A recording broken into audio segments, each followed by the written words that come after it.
Monsieur le Président, Madame la Ministre, mes chers collègues, c'est avec gravité que nous devons examiner ce projet de loi visant à habiliter le gouvernement à prendre par ordonnance afin d'organiser le retrait du Royaume-Uni de l'Union européenne. Cet acte de désunion entre la Grande-Bretagne et l'Union européenne marque l'aboutissement d'une avalanche d'échecs à deux niveaux.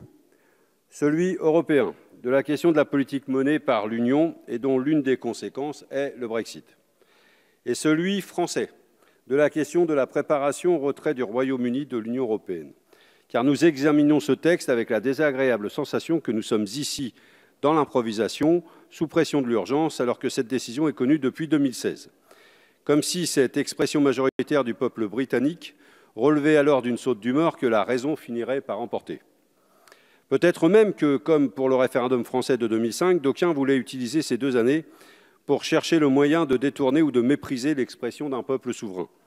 D'ailleurs, la Commission européenne a été si intransigeante avec le Royaume-Uni lors des négociations que certains pourraient presque la soupçonner d'avoir tenté de les faire rater pour aboutir à un Brexit sans accord.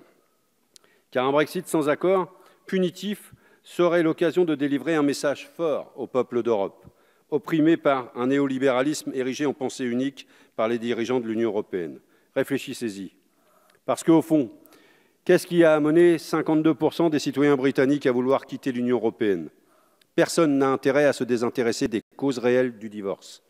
Parce qu'à l'heure où le rejet des politiques libérales conduit le peuple de France à se dresser et à se mobiliser en gilet jaune, en gilet rouge, en blouse blanche, en robe noire, ne pas tirer les enseignements des expressions des exigences populaires conduira l'Europe droit dans le mur. Le pouvoir politique en Europe est concentré sur la Commission qui regroupe des technocrates non élus, gouvernant sans aucun contre-pouvoir réel et dont l'ambition est de servir les multinationales venues se servir sur le dos des peuples européens.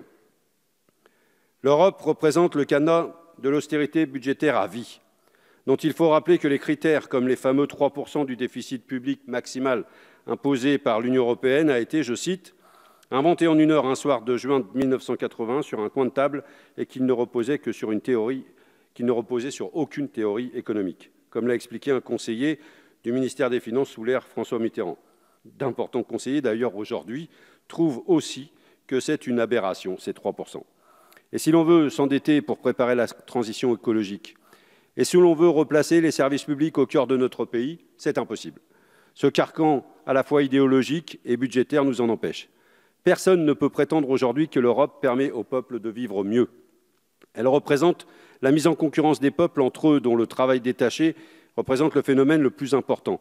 Les salariés qui partent travailler pour moins cher dans d'autres pays ont nourri le ressentiment dans les pays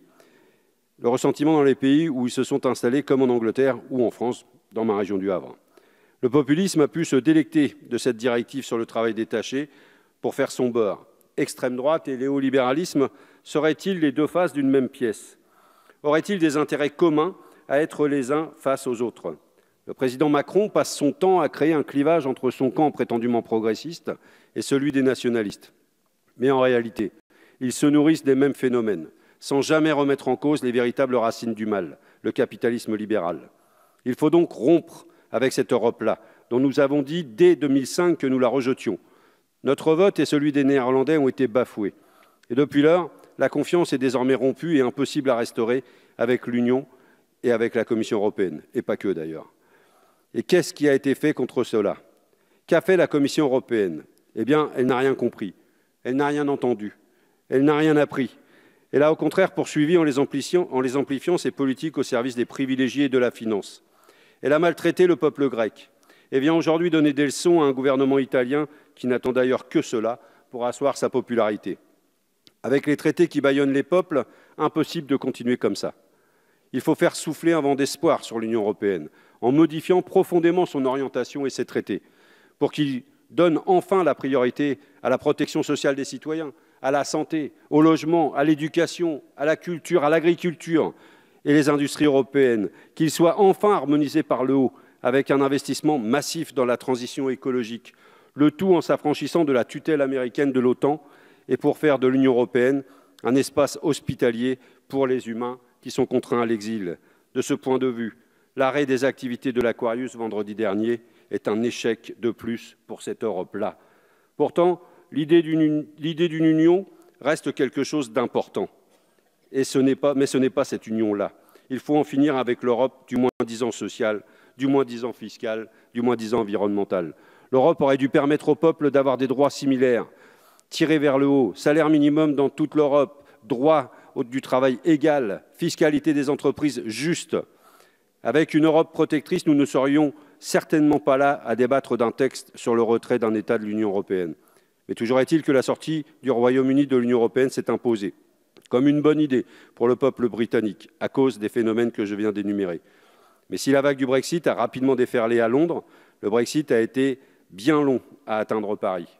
La question de l'impréparation des deux majorités présidentielles françaises à la sortie du Royaume-Uni de l'Union européenne pose véritablement problème. Depuis la prise de fonction d'Emmanuel Macron, les choses sont allées trop lentement, à l'exception notoire de la finance, comme par hasard, puisque nos ministres ont très rapidement proposé des mesures pour, je cite, « l'attractivité de la place financière parisienne afin de faire les yeux doux aux traders de la City ». Comme quoi, quand on veut, on peut aller vite. Les ministères successivement auditionnés par la commission spéciale nous ont beaucoup inquiétés. Des réponses floues, des budgets imprécis, des études manquantes, etc. Car c'est en urgence. Dès le début du quinquennat qu'il aurait fallu construire des bureaux de douane, recruter des agents nécessaires à l'anticipation de cet événement. Ce gouvernement est tellement obnubilé par la baisse de la dépense publique qu'il a oublié que le Brexit pouvait permettre, en particulier sur le plan douanier, d'augmenter naturellement et mécaniquement des recettes publiques. Sauf que pour cela, il fallait investir.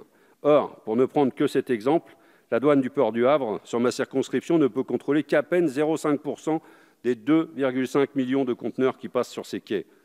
Nous disposons que de 25 contrôleurs au Havre qui peuvent faire environ 2 visites par jour et par personne. Le syndicat des douanes que j'ai reçu à l'occasion du projet de loi 2019 explique qu'à l'heure de la mondialisation folle et dérégulée, nos frontières sont des passoires. Et croyez-moi, ils ne m'ont pas dit ça de gaieté de cœur. Pour le Brexit, l'État a décidé d'embaucher 700 douaniers sur 3 ans. Mais cette augmentation est très largement sous-estimée, puisqu'il faut rappeler que ce sont plus de 6 000 postes de douaniers qui ont été supprimés en 20 ans. Pour résumer la situation, nous voyons sous nos yeux que les gouvernements savent détruire la fonction publique, mais ont oublié comment faire pour recruter et monter en puissance. Je reviendrai également sur la question des corridors maritimes. Le gouvernement a totalement zappé cette partie de la négociation et se trouve aujourd'hui obligé de ramer. La représentante de la Commission européenne, lorsqu'elle a été auditionnée la semaine dernière, nous a fait passer l'absence de la France dans les corridors pour un simple détail technique. Mais c'est faux. Pour se rattraper, le gouvernement devra faire en sorte que les ports de la façade de la Manche et de la mer du Nord soient intégrés pour ne pas laisser le commerce avec l'Irlande au seul pays du Nord exclusivement. L'Union européenne serait-elle en train de faire en sorte de n'avoir plus qu'un seul port d'importance continentale à l'échelle communautaire? Cela dit, cette méthode correspond très bien à l'idée que je me fais de la Commission européenne, hors sol, autoritaire, et à la légitimité populaire inexistante. Revenons-en à notre texte. Il va de soi que nous ne voterons pas contre, puisqu'il faut bien que la France se prépare au possible bouleversement d'un Brexit sans accord, dans l'intérêt des citoyens français, dans l'intérêt des citoyens britanniques concernés. Et notre Commission a choisi la bonne et la seule réponse humaine possible, sans chantage. Mais c'est il y a 3 ou 6 mois qu'il aurait fallu discuter de ce texte. C'est encore une fois ce manque d'anticipation qui oblige à légiférer par ordonnance. Nous aurions pu nous pencher sur des textes complets afin que la représentation nationale sache comment le gouvernement compte s'y prendre. Ce ne sont pas les négociations avec le Royaume-Uni qui ont empêché cela, puisque 2 des 4 articles du projet de loi portent sur un retrait sans accord. En anticipant les choses, peut-être que les postes vacants auraient été pourvus, les services des douanes mieux préparés, les services vétérinaires formés, les ressortissants de nos 2 nations rassurés, les pêcheurs mieux informés, les ordonnances très larges et le manque de préparation, y compris sur le terrain, ne nous permettent pas de vous donner un blanc-seing. C'est pourquoi le groupe de la gauche démocrate républicaine s'abstiendra. Mais au-delà de cette décision, souvenons-nous des référendums qui, sur les questions européennes, disent tous la même chose. Sinon, attendez-vous à voir déferler sur l'Europe des chasubles jaunes de citoyens en colère.